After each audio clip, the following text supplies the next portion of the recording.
résultat d'apprentissage aujourd'hui était de revoir un peu c'est quoi la terminologie algébrique et comment regrouper ce qu'on appelle des termes semblables. Donc, quelques termes au début à revoir. D'abord, qu'est-ce que c'est un terme? Un terme, c'est un nombre ou une variable ou le produit ou le quotient d'un nombre et d'une variable. So, basically, tu sais, tu regardes ici x au carré, 4abc, moins 7, b sur 2. C'est tous des exemples de termes. Donc, c'est aussitôt que tu as un coefficient, une variable qui se multiplie ou se divise, ou tout simplement une variable, ou tout simplement un coefficient. Des termes semblables, c'est des termes qui ont la même variable, mais pas les mêmes coefficients. Donc, quand on parle aussi de même variable, ça veut dire qu'ils doivent aussi avoir les mêmes exacts exposants sur les mêmes variables. Là, je vais revenir une seconde, je ne dis pas les mêmes coefficients. Ils peuvent avoir les mêmes coefficients, mais ce qui est vraiment important, c'est la variable. Donc, tu vois, 3x, x et moins 6x, ils ont toutes la même exacte variable. Donc, ce sont tous des termes semblables. 4a au carré, 5a au carré. Il faut que le a soit exposé en 2 dans les deux cas pour que ce soit considéré des termes semblables. Et encore plus complexe, ici, 3x à la 4, y à la 2, puis moins 2y à la 2, x à la 4. Donc, on regarde, les variables sont exactement les mêmes. Quand on parle de termes différents, mais c'est le contraire. Ils n'ont pas la même variable. Donc, ici, c'est assez simple, 3xy moins 6z. Mais ça peut être un petit peu plus difficile à le voir, comme 4a à la 2 et 6a. Les deux, ils ont des a, mais ils n'ont pas a à la 2. C'est exactement le même exposant sur la variable pour que ça soit considéré des termes semblables. Et on parle aussi de termes constants. Terme constant, c'est juste un nombre sans une variable ou un coefficient sans variable.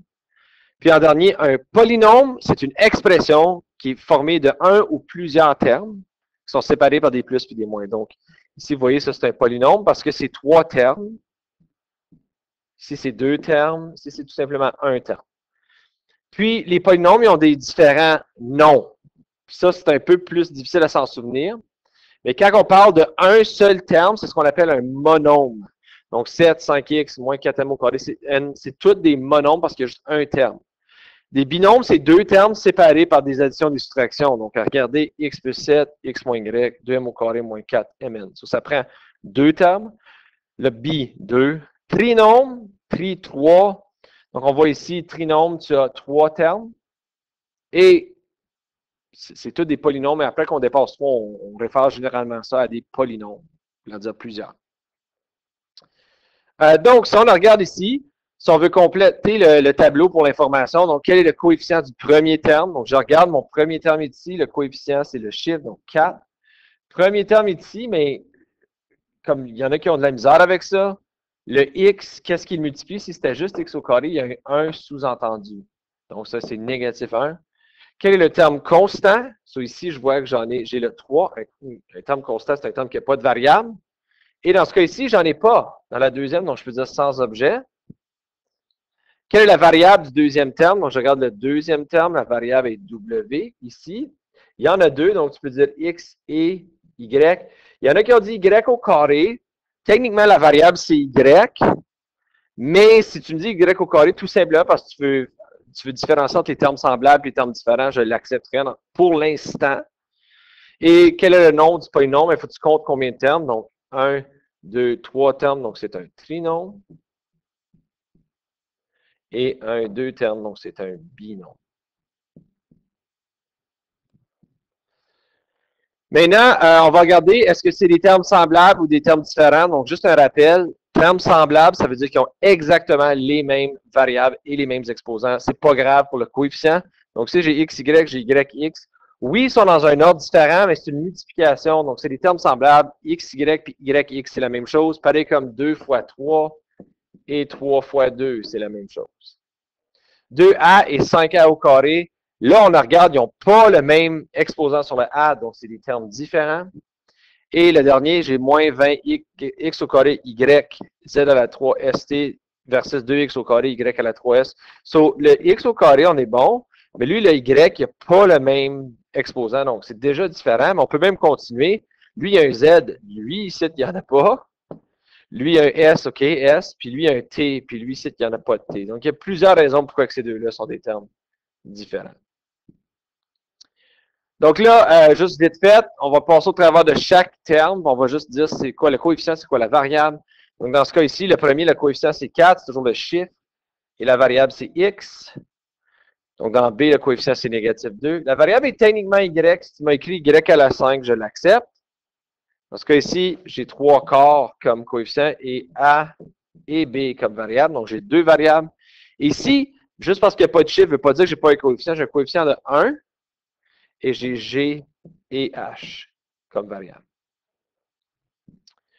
Donc là, on va parler de regrouper des termes semblables. Alors, vu qu'ils sont semblables, ça veut dire qu'ils peuvent être regroupés ensemble. Donc, je vais vous donner un exemple assez banal. Si je dis j'ai 2 chiens et 4 chats, puis ma voisine, elle a 3 chiens et 1 chat, je ne peux pas additionner les chiens et les chats.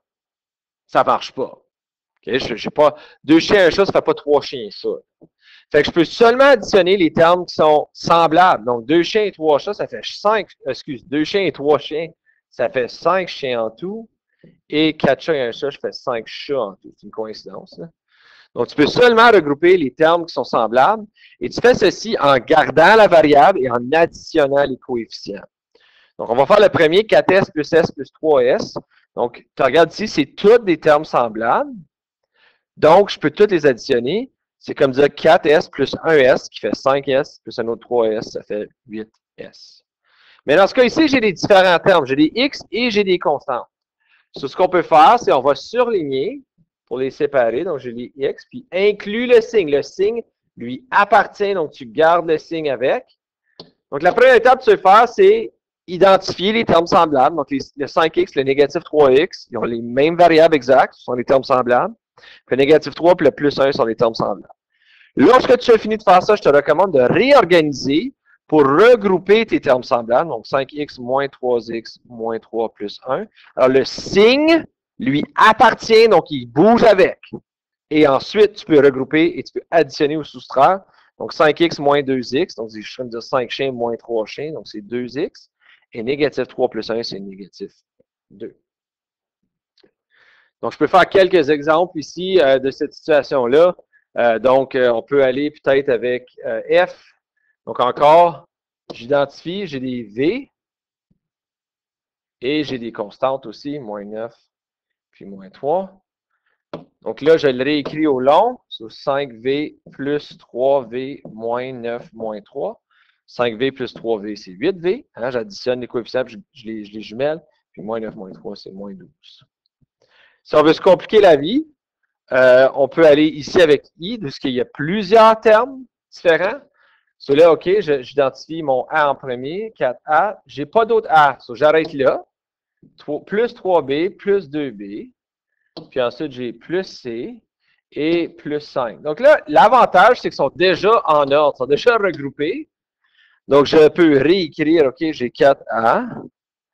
3B plus 2B, ça donne plus 5B. Puis le plus C, il n'y a rien avec quoi il peut additionner. Puis le plus 5, non plus. Bon. On a aussi vu en classe comment est-ce qu'on peut substituer une variable. Donc, substitution, c'est essentiellement comme mettre dedans, si tu veux, ou remplacer par. Fait que c'est une façon de prendre une expression algébrique puis donner une valeur à la variable. Parfois, on veut imposer une valeur à une variable, puis comment trouver la valeur de l'expression. Donc, on dit ici, quelle est la valeur de l'expression 2x plus 6 si x est égal à 5? Donc là, il ne faut juste pas t'oublier, quand un coefficient et une variable sont collés, c'est une multiplication. Donc, si je veux substituer mon x par 5 dans l'expression, ça devient donc 2 fois 5 plus 6. Et par la suite, si tu veux trouver la réponse finale, il faut que tu suives PEMDAS. Donc, 2 fois 5, c'est 10, plus 6. Remarquez, j'aurais écrit mon 6, et 10 plus 6, c'est 16. Donc, on fait beaucoup de PEMDAS dans cette situation-là. Donc, encore, 4A moins 6, si A est 12. Donc, ça devient 4 fois 12 moins 6, parce que je remplace mon A par 12. Donc là, si tu ne sais pas c'est 48, tu peux prendre ta calculatrice, mais ça va être donc 48 moins 6, qui donne donc 42, dans ce cas ici. Et en dernier ici, on a, donc dans notre dernier exemple ici, on a 5 fois y plus 1, si y est égal à 8. Donc Là encore, il ne faut pas t'oublier PEMDAS. Il faut que je fasse la parenthèse en premier. Donc, c'est 8 plus 1 qui est 5 fois 9, qui est donc 45. Faire ça, d'ailleurs, c'est plus important pour être capable de démontrer si deux expressions sont équivalentes. Parce que c'est pas toujours évident. On regarde 2 fois x plus 3 et 2x plus 6, est-ce qu'ils sont équivalents? Donc, ce que tu peux faire, c'est créer deux situations. Donc, plus 3 et 2x plus 6 et comparer. Donc, tu remplaces le x par 1 dans chacune des expressions. Si ça donne la même réponse, donc oui, ça veut dire que les deux expressions sont équivalentes. Alors, ça me donne 2 fois 1 plus 3, donc 2 fois 4, qui est donc 8. Par la suite, je remplace, ça c'est 2 fois 1 plus 6. Donc 2 fois 1, c'est 2, plus 6, c'est donc 8. Donc oui, ces expressions-là sont équivalentes. Pour terminer, on a continué notre progrès dans la modélisation d'expressions simples. Donc, on l'avait vu avec les exposants. Là, aujourd'hui, on va voir avec des additions, soustractions, multiplications, divisions.